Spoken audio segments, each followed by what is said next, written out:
फागुन में काम गड़बड़ हो गई,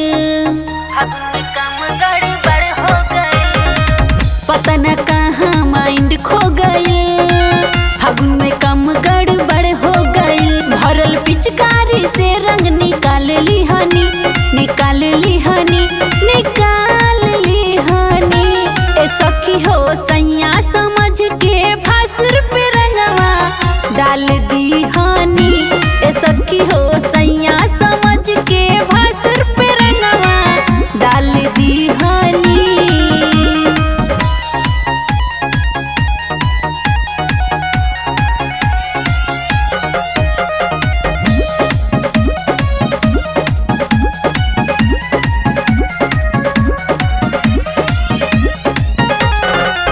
होली में दरवाजा सखी ठोकले ना, हाय भीरी हमरई ले त खोखले ना।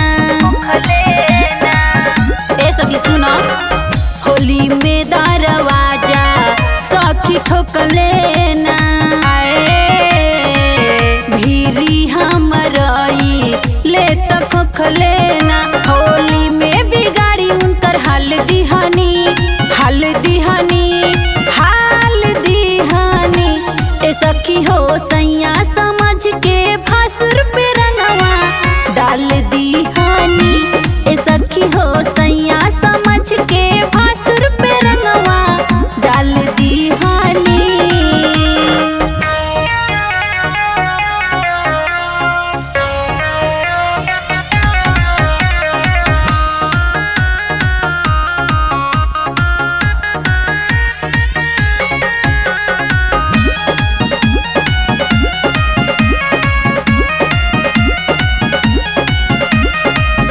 मने मने पूसू पाल जैली हो,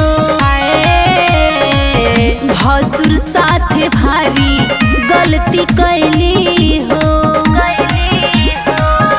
बुझलू सखी, मने मने पूसू पाल जैली हो, भसुर साथे भारी गलती कैली हो।